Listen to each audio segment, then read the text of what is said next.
Hi everybody, welcome back to Life After Neverland. Thank you so much for tuning in. Today we're going to be talking about The Masked Singer. Before we get started, everyone, of course, I'd love for you guys to hang out longer. We've got tons of fun, exciting videos on our playlist that you guys can check out. And today, of course, we're talking about The Masked Singer. If you've never seen The Masked Singer, you should check it out. It's really fun.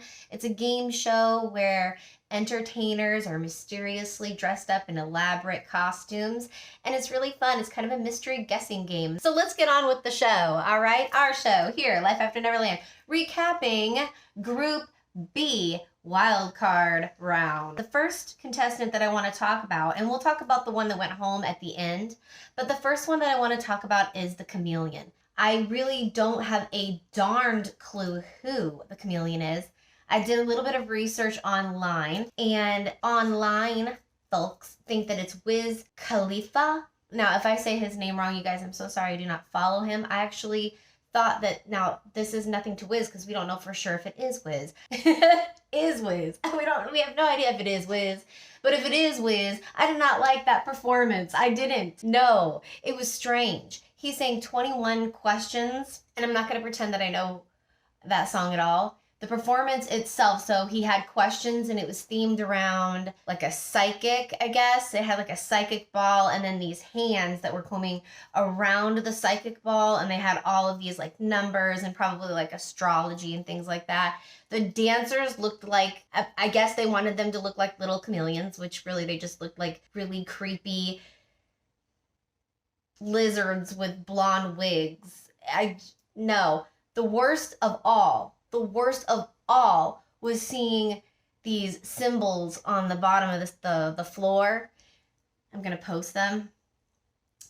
Look those up and see what they mean. Okay, I don't like it. No, I didn't like the chameleon at all. But we'll just talk about Wiz just in case it is Wiz. He's 6'4", and the chameleon looks very tall. There's a camo flag that was in one of his clue packages, and that was on his license plate. And apparently that could go with a shout out to Wiz's dad, who served in the Army. He grew up in Pittsburgh, and there was a sign that said, "Beware of Pitt."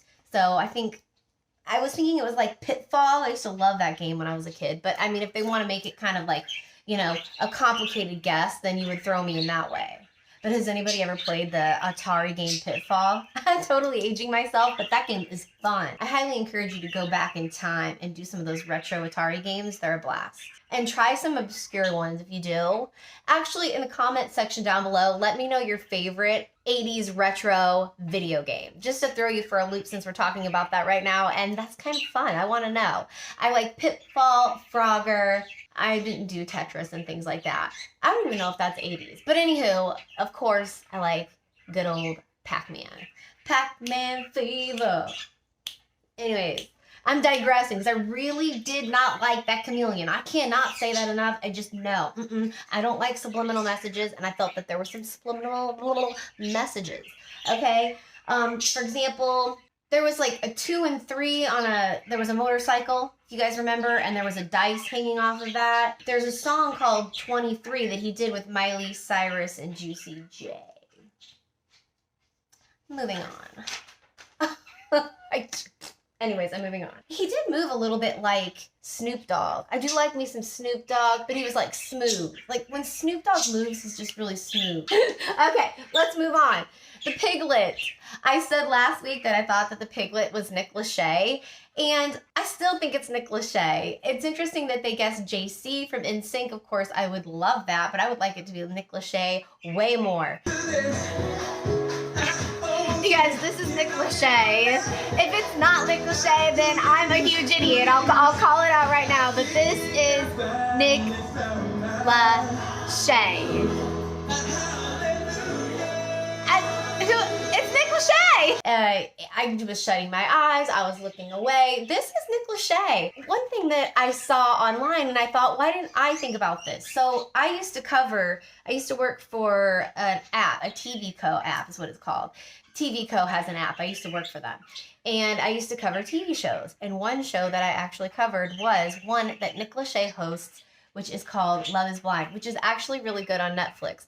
upon watching it, I thought, I'm just going to cover this because it's different and it's new. And I actually ended up liking it. I thought, this is absolutely ridiculous. There's no way that this is going to work. And if you watch the show through its fruition, watch the whole thing, some of these couples actually stayed together. You have to watch the show. But Nick Lachey hosts it. And in the very first Clue episode that they had, where they introduced the piglet, it really felt like a Bachelor vibe. I know that some people were thinking it's one of the Bachelors. Unfortunately, I haven't watched The Bachelor in a couple of years, and I used to be very dedicated to that show.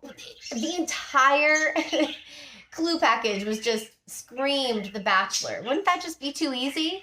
But if you want to go a little stretch further and make it creative and different, Nick Lachey hosts Love is Blind on Netflix, along with Vanessa. Now, the Cluedle-Doo said the piglet knows how to stay cool, even in the heat.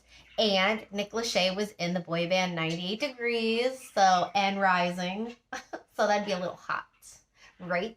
And then the yellow rose, so some people were like counting the roses and then going back with The Bachelor and all that good stuff, but what if the yellow rose is connected to Texas, and where is Jessica Simpson from? Texas, just a saying. It's Nick Lachey! You know, it's Nick Lachey. Now, the Black Swan. I'm excited to talk to you about the Black Swan. I feel like she has a real interesting, passionate story, one in which I'm highly intrigued by. Last time we talked about Group B, we said that the Black Swan was JoJo. And this week, she had a very African-American sound to her, but JoJo is an R&B singer. So I was like, is it JoJo? Is it not JoJo? So I went online to see some of her newest stuff. And I found this song called American Mood, one in which she's singing kind of a folk style song. That song is amazing. It got me totally choked up, you guys. I highly encourage you guys to check it out. What makes it special when I was listening to it, what really got me emotional, is it just talks about the American mood and all of the things that are happening in our world right now that are truly dividing all of us. And that's one of the things that's really been breaking my heart lately. And I'm so grateful to see that she made a video on that. And I thought it was very touching. I want you guys to please look at it. I just want all of you guys to remember this. United we stand. I want you guys to think about this, and that's why I love this video. United we stand, divided we fall. Have you guys ever heard that before? An American mood makes me feel like we're forgetting that. So let's hope it's JoJo, because we need her. JoJo, I love you. They thought that it might be Demi Lovato, maybe. Ashley Simpson, no. Ashley Simpson can't hit those notes. She can't. Let's get real. She can't. And the other one was Lindsay Lohan, and I also don't think Lindsay Lohan can hit those notes. Maybe back in the olden days, not anymore. I'm sorry. So, again, let's hope it's JoJo. So you have the new wild card that jumped in today, and it was the crab. Interesting. Now, his voice was awesome. The week before, we had the orca. The orca was an amazing entertainer. I don't know why I'm not thinking that the orca was the most amazing singer, but I actually thought the crab was awesome, and he's here to stay, at least for a little while. First time that I saw the crab, still I really don't know who the crab is. I couldn't give you any guesses at this point right now, so I could be like Jenny and have that little help bubble above my head. But here's who they're saying, maybe Lenny Kravitz, it could be Bobby Brown, or another new edition group mate, Johnny Gill. All I know is that he had an amazing voice, and he seems to possibly be an 80s singer, so maybe it is Bobby Brown, and I have no clue. Do you guys have a clue? I have such a great time talking to you guys about these contestants. And so with that being said, you guys, I wanted to say hi to Carrie Gilbert this week. I had so much fun commenting with you and talking about the Hanson brothers. I hope the rest of you will join in on the conversation in the comment section. So I have to tell you guys something funny. Literally, this is the first time this has happened, and we've been covering The Masked Singer since season 2. So season 2, 3, 4, and 5, including The Masked Dancer. I've never done this before. I actually forgot to talk about the person that's been eliminated. I actually forgot.